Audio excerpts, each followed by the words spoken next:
पंकज आ गया।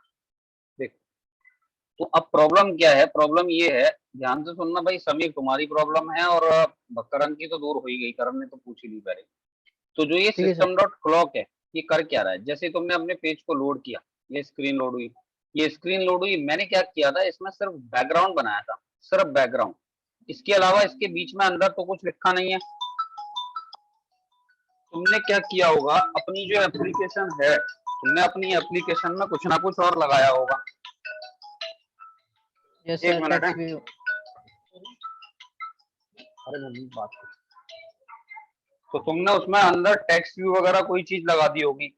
अब अगर टेक्स्ट व्यू लगा दिया या कुछ भी और लगा दिया तो समस्या क्या आती है, जैसे ये पेज लोड हुआ तो मेन एक्टिविटी तो चल रही है हमारी फाइल, मेन एक्टिविटी चली, ये यहाँ से आ गया, जब ये यहाँ पहुंचा तो यहाँ पे ये लगा हुआ है सेट कंटेंट व्यू। ये सेट कंटेंट व्यू क्या कर रहा है, देखो इसकी अपनी एक लाइफ साइकिल है, अभी तक हमने एक्टिविटी की लाइफ साइकिल की बात नहीं की है, अब मैं वो बता दूंगा जिससे तुम्हें दिक्कत ना हो। सबसे पहले इसका एक ऑन क्रिएट जो मेथड है ये कॉल होता है, ऑन क्रिएट जैसा कि इसका नाम है, जैसे इसको रन कराओगे ये जावा फाइल, ये मेन एक्टिविटी फाइल चली, इसमें जो ऑन क्रिएट ये कॉल होगा खुद ब खुद। ऑन क्रिएट जब कॉल होगा तो यहाँ पे जो ये देख रहे हो सेट कंटेंट व्यू, ये सेट कंटेंट व्यू क्या कर रहा है, इस जावा फाइल के साथ जो तुम्हारी एक्सएमएल फाइल है उस एक्सएमएल फाइल को अटैच कर रहा है। तो एक्सएमएल फाइल कहाँ पड़ी हुई है, ये पड़ी हुई है तुम्हारे रिसोर्सेज के अंदर, जो लेआउट फोल्डर है, इस लेआउट में, रिसोर्सेज के लेआउट में ये फाइलें पड़ी हुई हैं, एक्टिविटी एक्सएमएल फाइलें। तो हमने ये बता दिया कि R dot layout dot activity main, जो मेन एक्टिविटी की एक्सएमएल फाइल है वो इसके साथ अटैच कर दो, इसने उसको रख दिया यहाँ पे, तो वो तुम्हें दिखाई दे रही है। लेकिन हुआ क्या, अब ये प्रोसेस कोई बहुत ज्यादा टाइम तो ले नहीं रहा, बहुत स्पीड से हो रहा है ये प्रोसेस, तो ये आगे बढ़ गया, एक्शन वार हाइड हुई। इसके बाद जब ये सिस्टम क्लॉक डॉट स्लीप पे चला गया तो इसने क्या कर दिया, वहीं पे प्रोसेस स्टॉप कर दिए, रोक दिए सारे के सारे प्रोसेस। अब ये जो फाइल थी उस टाइम तक अगर सिर्फ बैकग्राउंड होता, मेरे में तो सिर्फ बैकग्राउंड था तो इतना तो लोड हो ही गया, लेआउट आया, लेआउट में सीधे बैकग्राउंड मिल गया। अब तुमने क्या किया, बीच में टेक्स्ट व्यू लगा दिया, इमेज व्यू लगा दिया, कुछ बटन लगा दिए, कोई प्रोग्रेस बार लगा दी, ऐसा कुछ भी लगा दिया, तो हो सकता है वो सब उस टाइम तक लोड नहीं हो पाया इसके अंदर, और लोड नहीं होने से पहले ही system clock dot sleep method call हो गया। अगर ये कॉल हो गया तो इसने उसे 5 सेकंड के लिए पॉज कर दिया, और जब 5 सेकंड कंप्लीट हुए तो ये चेक इंटरनेट पे गया, इसने इंटरनेट को देखा और इंटरनेट को देख के तुम्हें अगले पेज पे ले गया, तो तुम्हें वो इमेज दिखाई नहीं दी, वो स्क्रीन दिखाई नहीं दी। तो हुआ क्या, अब अगर तुम्हारा इंटरनेट बंद है तो ये चेक इंटरनेट पे गया, यहाँ पहुंचा, अब इंटरनेट बंद था तो अगली स्क्रीन पे तो गया नहीं, तो इंटरनेट बंद के केस में तो तुम्हें तुम्हारा सारा का सारा कोड जो जो लेआउट है वो दिखाई दे रहा है, और इंटरनेट अगर चालू है तो वो अगले पेज पर चला जाता है और व्हाइट स्क्रीन दिखाई देती है, सिर्फ तुम्हें कोई कोड अपना जो लेआउट है, डिजाइन है वो नहीं दिख रहा। समीर यही तो हो रहा है? Sir same. ठीक है, तो अब हमें क्या करना है, हमें कुछ ऐसा चाहिए जो कि प्रोसेस को स्टॉप ना करे, पॉज ना करे, प्रोसेस को साथ साथ चलाए। ठीक है, प्रोसेस को साथ साथ चलाए। तो ध्यान रखना सारे के सारे जो भी सुन रहे हो, ये जो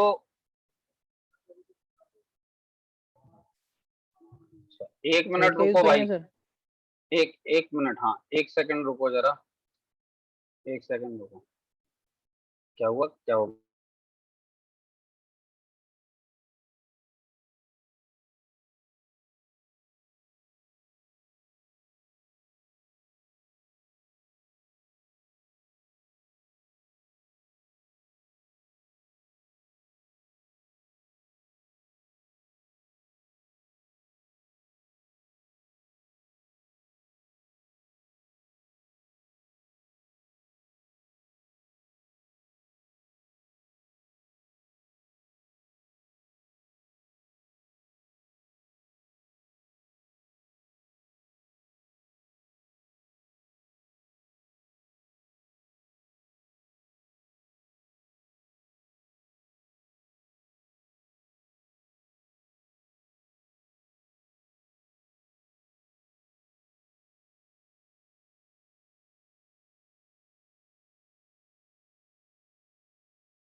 हेलो,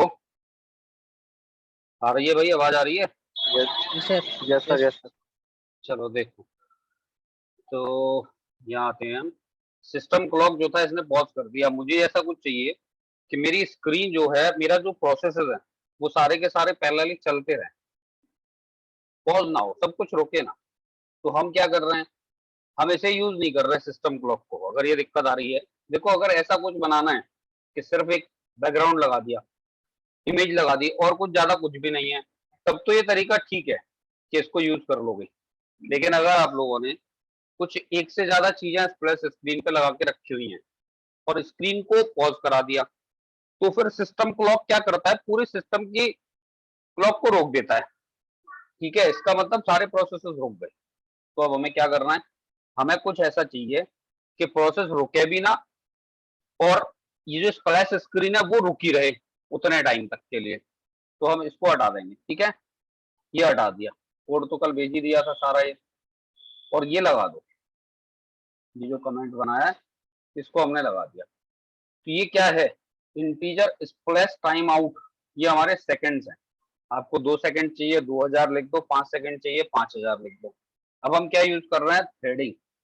तो सबने जावा पढ़ी थी, सबको थ्रेडिंग का कॉन्सेप्ट मालूम है कि जो थ्रेड है, मल्टी थ्रेड, उसमें क्या होता था, एक से ज्यादा प्रोसेस एक साथ चला करते थे। तो जो हमारा ये ऑन क्रिएट था वो तो चल ही रहा है। ठीक है, हमने यहाँ पे जो लगाया, एक हमने कोई स्पेशल क्लास बना के ऐसा नहीं किया है कि हमने थ्रेड क्लास यूज किया, कोई थ्रेड क्लास बनाई है और थ्रेड क्लास बना के फिर उसको हम ऑब्जेक्ट बना के उसके बाद दिखा रहे हैं। हमें यहाँ पे क्या मिलता है, हैंडलर मिलता है। ऊपर देखो इंपोर्ट में, यहाँ देखो, ये रहा import Android dot OS dot handler. तो हम ऐसे यूज कर रहे हैं हैंडलर को, ये हैंडलर क्लास मिल गई। ठीक है, हैंडलर ये क्या करता है, allow you to send and process message and runnable object. ये रनेबल याद है, रनेबल किस किस को याद है भाई?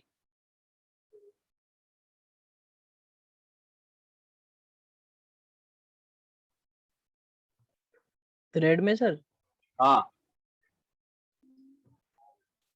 थोड़ा थोड़ा याद है। चलो देखो, यहाँ पर दो तरह की क्लास होती थी, एक थ्रेड क्लास होती थी और एक रनेबल हुआ करता था। रनेबल तब यूज करते थे जब हमें एक से ज्यादा क्लास यूज करनी होती थी, मतलब हमें इंटरफेस यूज करना होता था, तो रनेबल इंटरफेस हुआ करता था। ठीक है, तो इसको अगर तुम पढ़ोगे तो भी तुम्हें समझ में आ जाएगा। ये क्या कह रहा है, देखो यहाँ से पढ़ते हैं। There are two main use for a handler. Handler के दो यूज दे रहा है। पहला यूज क्या कह रहा है, to schedule message and runnables to be executed at same point in the future. एक तो इसकी बात कर रहा है, और दूसरा क्या कह रहा है, to enqueue and action to be perform on a different thread. ठीक है, देन योर ओन। तो हम इसकी बात क्या कर रहे हैं, हम बात कर रहे हैं कि ये एक से ज्यादा थ्रेड को, ये हैंडलर क्या कर रहा है, कुल मिला के देखें तो ये थ्रेडिंग का काम कर रहा है हमारे लिए, एक से ज्यादा प्रोसेसेस को चलाने की बात कर रहा है। तो इसको लिखते कैसे हैं, तो हम लिख रहे हैं न्यू हैंडलर। अगर आप लोगों को याद हो, कोई क्लास का ऑब्जेक्ट क्रिएट करते हैं तो एक ऑब्जेक्ट क्रिएट करने का तरीका होता था एक एनोनिमस ऑब्जेक्ट। और एनोनिमस ऑब्जेक्ट ये कहता था कि आपको अगर ऑब्जेक्ट एक ही बार यूज करना है, आपको मतलब फंक्शन को एक ही बार कॉल करना है किसी क्लास के को, तो आप ऑब्जेक्ट मत बनाओ। ऑब्जेक्ट के नाम की जरूरत क्या है जब आपको बार बार कॉल नहीं करना, तो मेमोरी क्यों कंज्यूम कराई जाए। तो हमने लिखा न्यू हैंडलर। हम लिख रहे हैं कि जो हैंडलर क्लास है, वो न्यू हैंडलर मतलब एक तरह से एक anonymous object, nameless object create हो गया जिसका कोई नाम नहीं है, आप दोबारा यूज नहीं कर पाओगे। आपने सीधे न्यू हैंडलर लिखा, डॉट, उसका एक मेथड है पोस्ट डिलेड। ये क्या करेगा, जो भी आपका है प्रोसेस उसको डिले करेगा, और पोस्ट डिलेड करके यहाँ पे जब आप आगे बढ़ाओगे, अब देखो इंटेलिजे आपको सब कुछ बता देता है, कहीं दूसरी जगह पढ़ने जाने की जरूरत नहीं है। सिर्फ यहाँ आओ, यहीं से जाके तुम्हें पता लग जाएगा कि क्या चीज लेके चल रहा है। तो इसमें इसका देखो, यहाँ पे पोस्ट डिलेड का ब्रैकेट कहाँ से स्टार्ट हुआ है, ध्यान से देखना। इसका ब्रैकेट यहाँ से स्टार्ट हुआ है, और ये ब्रैकेट खत्म कहाँ पे हुआ है, ये ब्रैकेट यहाँ पे खत्म हो रहा है। देख रहे हो, ये जो पोस्ट डिलेड है, इसका ब्रैकेट यहाँ पे खत्म हो रहा है। इसका मतलब इसके अंदर पैरामीटर कितने हैं। तो जब हम इसके अंदर आए, जो न्यू रनेबल है और यहाँ पे एक करली ब्रैकेट है, ये इधर से लेके इधर तक चल रहा है, तो एक तो ये पैरामीटर है और दूसरा ये पैरामीटर है। दो पैरामीटर पास करा रहे हैं हम। पोस्ट डिले जो मेथड है, इस पोस्ट डिले के अंदर दो पैरामीटर पास करा रहे हैं। ठीक है भाई, तो क्या क्या पास करा रहे हो, तो यहाँ इसने बताया पैरामीटर्स। पैरामीटर्स क्या है, are the runnable that will be executed, एक पैरामीटर तो ये है। और डिले मिली सेकेंड्स, ये बता रहा था delay in millisecond until the runnable will be executed. तो यहाँ पे इसने हमें दो चीजें बताई कि अगर आप इस मेथड को यूज कर रहे हो पोस्ट डिलेट को, तो आपको दो चीजें पास करानी है, दो पैरामीटर पास करानी है। एक पैरामीटर वो होगा जो कि प्रोसेस है, जो कि चलेगा। दूसरा पैरामीटर वो होगा जो मिली सेकेंड में टाइम होगा, जितना उसने डिले करना है। ठीक है भाई, तो इसका जो ये प्रोसेस है, इस प्रोसेस को ये उतने टाइम डिले करेगा जो आपने यहाँ पे टाइम बता दिया। आपने बोला प्लस टाइम आउट कितना था 5000, तो इसका मतलब 5 सेकंड के लिए डिले कर दे। लेकिन उस डिले के प्रोसेस में दूसरी चीजें तो लोड हो रही होंगी। ये स्क्रीन जो XML है, इसके ऊपर जो कुछ भी पड़ा हुआ है वो तो लोड हो रहा होगा। वो लोड होते हुए पूरा बड़े आराम से तुम्हें दिखेगा, ये डिले करेगा। और उसके बाद हमारा जो चेक इंटरनेट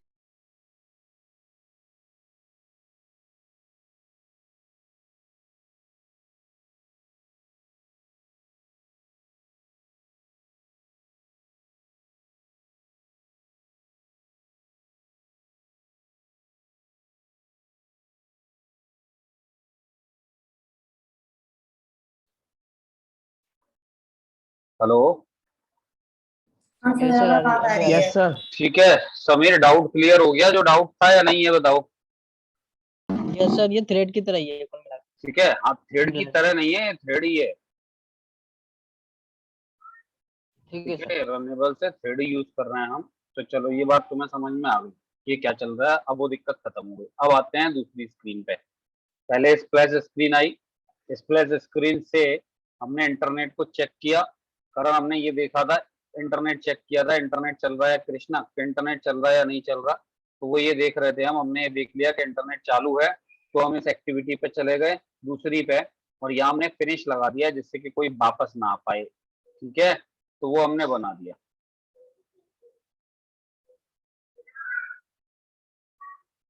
अरे करण, ये गाने कौन गा रहा है सर भैया? सर नहीं हूँ सर। सर मैं नहीं हूँ सर। सर हो रहा है। फ्रॉम करण टू एवरीवन, कौन है भाई, कौन सर ये? उसमें देखो सर, पार्टिसिपेट में देखो सर, लास्ट में सर एक और करना है। अच्छा, एक और करण कौन आ गया? ये एक करण ये रहा, और एक करण ये रहा। चला गया सर। तुम लोग यार अपने चलो, अब मैं लॉगिन ही नहीं कराया करूंगा, मैं रिमूव कर दिया करूंगा पहले से ही देख के। चलो ठीक है, यहाँ से आगे बढ़ते हैं। इसको बंद कर दिया मैंने। अब मैं मेन एक्टिविटी 2 पे पहुंच रहा हूँ। मेन एक्टिविटी 2 पे भी हमने कुछ नहीं बनाया था। तो मेन एक्टिविटी 2 जो है, इस पर पहले तो मुझे डिजाइनिंग करनी है। यहाँ इस डिजाइनिंग में ग्रिड लेआउट यूज करूंगा। ग्रिड लेआउट अगर तुम नॉर्मल लेआउट यूज करोगे तो वो भी कर सकते हो, लेकिन उसको यूज करने में तुम्हें दिक्कत, मतलब उसका लुक उतना अच्छा नहीं आता। तो मुझे यहाँ पे कुछ लुक वाइज थोड़ा अच्छा सा लुक देना है उसका। तो उसके लिए मैं क्या लेके चल रहा हूँ, मैं ग्रिड लेआउट ले रहा हूँ। तो मैं लेआउट पे आ गया। लेआउट देखिए क्या सर तुमने? हाँ मुझे सर एक प्रॉब्लम आ रही थी, जैसे कि वो बनाते हैं ना, खाली लेआउट ही लेआउट बनाते हैं एक्टिविटी में हाँ दिखाने के लिए।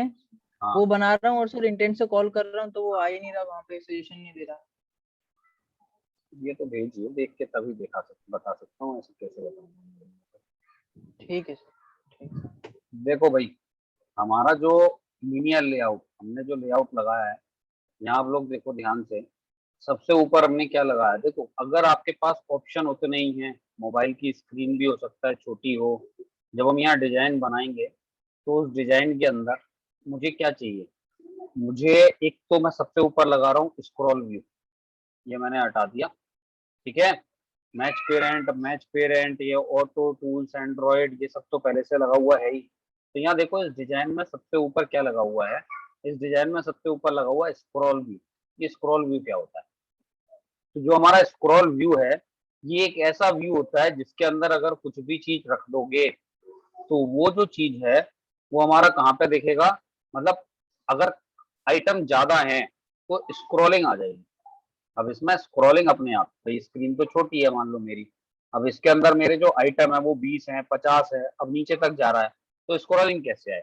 लिस्ट हमारी जो होती है उसमें स्क्रॉल बार पहले से होती है, लेकिन अगर आप कुछ ऐसा बना रहे हो जिसपे स्क्रीन से ज्यादा आइटम आने वाले हैं तो हम लगा देते हैं स्क्रॉल व्यू। सबसे ऊपर स्क्रॉल व्यू एक लगा दिया मैंने, ठीक है भैया।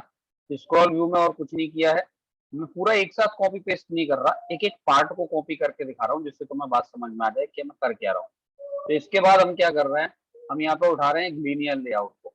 एक ये लीनियर लेआउट ले लिया, सिर्फ उतना पोर्शन लिया मैंने लीनियर लेआउट का। ये काम करता हूँ मैं कॉपी तो पूरा ही कर ले रहा हूँ, लेकिन उतने पार्ट को तो मैं समझा दूंगा कि कौन सी चीज क्या चल रही है। तो इसमें काफी सारे ऑप्शन हैं। तो यहाँ पे जो ऑप्शन है एंड तक चला गया मैं पूरा, कोड बड़ा है समझेंगे कोई बात नहीं। इसको कॉपी कर लिया मैंने, और इसको कॉपी करने के बाद मैं इधर पेस्ट कर देता हूँ फिलहाल तो। ये मैंने पेस्ट कर दिया। अब तुम डिजाइन देखना, जो डिजाइन तुम्हें दिखाई देगा, ये देखो ये इस टाइप का डिजाइन है। जो हमारा डिजाइन है वो इस टाइप का बन रहा है। अब देख रहे हो मैं माउस को यहाँ लेके गया, कुछ नीचे तुम्हें दिखाई दे रही होंगी चीजें, ठीक है। यहाँ पे जब मैं जा रहा हूँ तो इसमें नीचे चीजें तुम देख पा रहे होगे कि इसके अंदर और भी कई सारी चीजें हैं, ठीक है।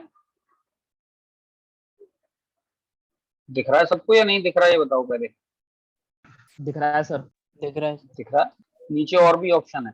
तो अब एक से अब ज्यादा ऑप्शन होंगे तो हमें क्या करना पड़ेगा, हमें जरूरत पड़ेगी भाई स्क्रॉल व्यू की, हमें जरूरत पड़ेगी स्क्रॉल व्यू की। तो हम एक के साथ एक दो ऑब्जेक्ट यहाँ पे ऐसे भी लगा सकते थे, यहाँ सामने भी रख सकते थे, और अगर एक एक ऑब्जेक्ट एक के नीचे एक के नीचे एक रखना है तो भी आप रख सकते हो।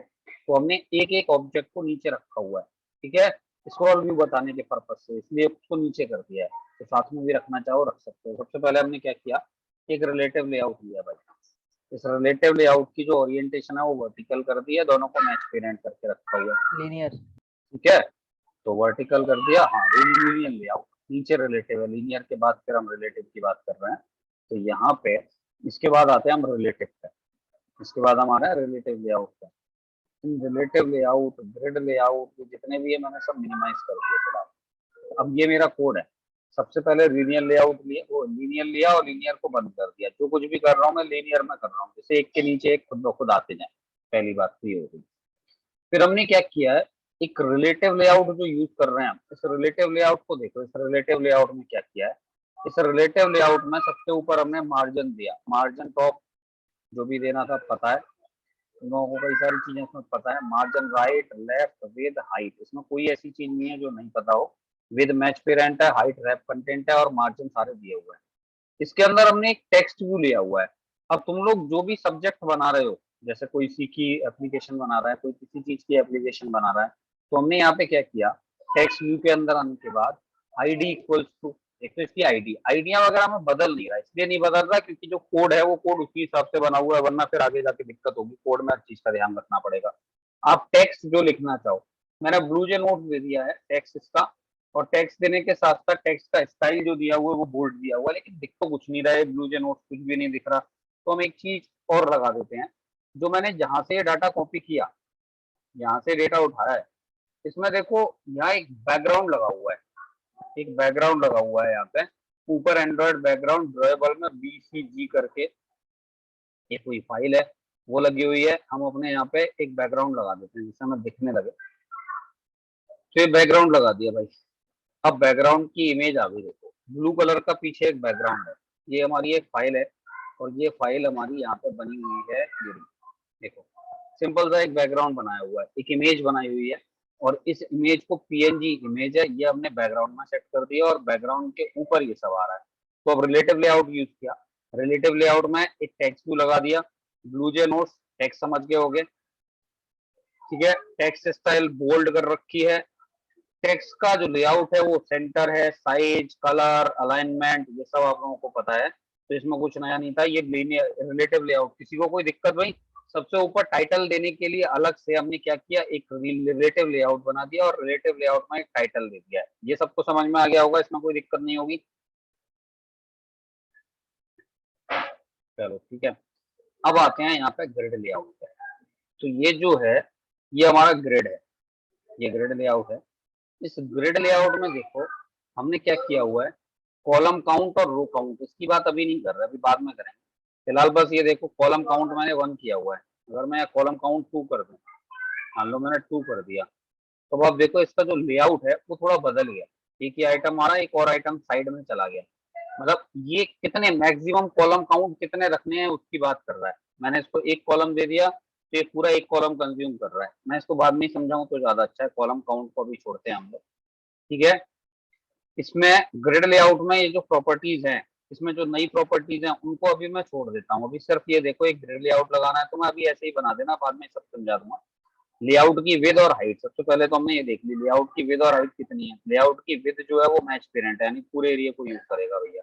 और ये क्या है, हाइट, हाइट इसकी रैप कंटेंट है। रैप कंटेंट का मतलब ये है जहां तक मेरा डाटा हो। अगर मैं यहाँ पे सिर्फ 2 आइटम रखता तो ये ग्रिड लेआउट सिर्फ इन 2 आइटम के लिए बनता। एक ही आइटम रखता तो एक के लिए बनता, 4 रखता तो 4 के लिए। लेकिन अगर मैंने 10 रख दिए हैं तो पूरा का पूरा लेआउट आगे बढ़ता चला गया है, तो वो ग्रिड लेआउट ये सेट हो गया हमारा। और स्क्रॉल व्यू ऊपर लगाया हुआ है तो स्क्रॉल व्यू इसी टाइप से काम करेगा, ठीक है। यहाँ पे नंबर ऑफ कॉलम और रो और ये जो अलाइनमेंट मोड और ये सब कुछ है, ये सब बताता हूँ बाद में। फिलहाल यहाँ पे आते हैं कार्ड व्यू पे। एक तो होता है ग्रिड लेआउट। ग्रिड लेआउट जैसा कि इसके नाम से समझ में आ रहा होगा तुम्हें, ये ग्रिड्स पे काम करता है, कितने रो और कितने कॉलम। ये शायद जावा में याद हो, तो मैं जावा में भी बताया था ग्रिड, या नहीं बताया था? लेआउट मैनेजर के टाइम पे बताया याद था होगा, सर, ग्रिड बताया। लेआउट और ग्रिड बैक लेआउट बताए थे। तो ये रो कॉलम की बात करता है, तो कॉलम कितने, रो कॉलम, रो और कॉलम उस हिसाब से लेके चलते हैं। फिलहाल मैं लेके चल रहा हूँ अभी यही डिजाइन, फिर बाद में इसको चेंज कराएंगे। एक लगता है इसमें कार्ड व्यू। ये कार्ड व्यू जो होता है ये दिखने में थोड़ा अच्छा लगता है भाई, Android x dot card view dot visit, ये कार्ड व्यू आप देखते हो। ये डिजाइन में से वहां से भी उठा सकते हो, या तुम्हें पता है तो डायरेक्ट लगा सकते हो। जैसे और टेक्स्ट व्यू और उन सबको लगाते हैं उसी टाइप से कार्ड व्यू लगेगा, बेसिक होता है ये। इसमें एक तो हमने कर दिया है क्लिकेबल। अगर किसी भी चीज को क्लिकेबल बनाना है, अगर आप ये चाहते हो कि भाई ये आइटम क्लिकेबल हो जाए, इस पर जब मैं क्लिक करूं तो कुछ होना चाहिए, तो देखो ये मैंने क्यों किया, क्लिकेबल क्यों किया। क्लिक को हम डायरेक्ट भी लगा सकते थे, किसी बटन पे, इमेज पे ऑन क्लिक लगाते और हमारा काम हो जाता। ये बात तो समझते ही हो तुम लोग कि अगर मैं ऑन क्लिक लगाता तो मेरा काम हो जाता, फंक्शन कॉल हो जाता। बट यहाँ देखो, ये जो ग्रिड है, ये ग्रिड व्यू, ये यहाँ से स्टार्ट हुआ है। ध्यान से समझना इस चीज को। प्रॉपर्टी जो छोटी मोटी प्रॉपर्टी है वो तो बाद में समझा दूंगा, उसकी कोई बात नहीं, पहले उसको समझ लो कोड कैसे चल रहा है। तो जो मार्जिन हो गए, रो हो गई, कॉलम हो गई, ये तो समझ जाओगे। यहाँ पे हमने कार्ड व्यू लगाया। ये क्लिकेबल अगर मैंने ट्रू किया है तो उसकी वजह क्या है, मैं ये कह रहा हूँ कि भाई जो मेरा पूरा का पूरा कार्ड है, मैं इस कार्ड के किसी भी एरिया पे अगर क्लिक करूंगा तो मेरा फंक्शन कॉल होना चाहिए। वैसे क्या है इस कार्ड में, इस कार्ड में एक अलग से लेआउट बनाया हुआ है हमने, और इस लेआउट के अंदर एक इमेज व्यू लगाया है और एक टेक्स्ट व्यू लगाया है, ठीक है। और फिर लीनियर लेआउट बंद किया और फिर कार्ड व्यू को बंद किया है। तो कार्ड व्यू पूरा का पूरा इतना बड़ा है। कार्ड व्यू में एक लेआउट है, एक इमेज है, एक टेक्स्ट व्यू है, ठीक है। अब अगर मैं इमेज पे ऑन क्लिक करता तो यूजर को इमेज पे ही क्लिक करना पड़ता। अगर मैं टेक्स्ट व्यू पे लगा देता ऑन क्लिक तो फिर यूजर को टेक्स्ट व्यू पे क्लिक करना पड़ता। लेकिन मेरा तो ये पूरा इतना बड़ा कार्ड एक ही है ना, मेरा ये पूरा इतना बड़ा कार्ड एक है। तो अगर आपका कार्ड ये पूरा का पूरा एक है तो आपको क्या करना है, आपको क्लिकेबल चाहिए कार्ड व्यू। तो जो कार्ड व्यू है, ये कार्ड बाय डिफॉल्ट क्लिकेबल नहीं होता। इस पे आप क्लिक करो कुछ नहीं होगा, ये फॉल्स होता है। तो हम यहाँ पे लगा देते हैं क्लिकेबल इक्वल्स टू ट्रू। आपको अगर कोई भी चीज क्लिकेबल बनानी है तो आप यहाँ पे लगा सकते हो। बाकी के जो कंपोनेंट होते हैं जैसे इमेज व्यू हो गया, टेक्स्ट व्यू हो गया, ये क्लिकेबल है, तो वहां अगर ऑन क्लिक लगाओगे तो सीधे सीधे काम करेगा। लेकिन कोई ऐसी चीज है जिसके क्लिक करने से कुछ नहीं होता, तो आपको क्लिकेबल ट्रू करना है, जिससे कि अब इस पर क्लिक किया जा सकता है। यानी कि जब आप इसको टच करोगे इसके किसी भी एरिया पे तो फिर ये काम करना शुरू कर देगा। विद हाइट आप अपने हिसाब से सेट करोगे। तो हमने विद हाइट इसकी कैसी लेके चल रहा है, रैप कंटेंट कार्ड व्यू की जो है। यहाँ पे कॉलम की हाइट और रो और कॉलम क्या लेके चल रहे हैं हम, तो कॉलम और रो को मैं अलग से कार्ड व्यू अलग से पहले समझाऊंगा और उसके बाद फिर बात करूंगा इसकी। अभी इनकी बात नहीं कर रहा, कॉलम वेट और रो वेट की।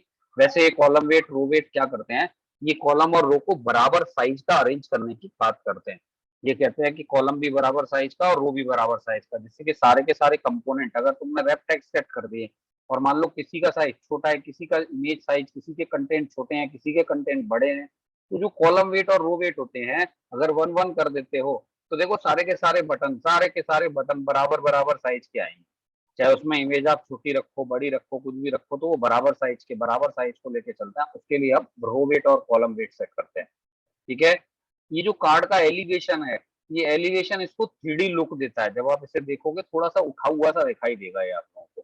तो ये एलिवेशन जो होता है, कार्ड एलिवेशन, ये कार्ड को 3D टाइप का लुक देता है। जैसा एलिवेशन दोगे उस हिसाब से। तो ये वैल्यू कम ज्यादा करके देखना तुम लोग, तो तुम्हें और ज्यादा चीजें क्लियर होंगी। खुद से थोड़ा एक्सपेरिमेंट करना।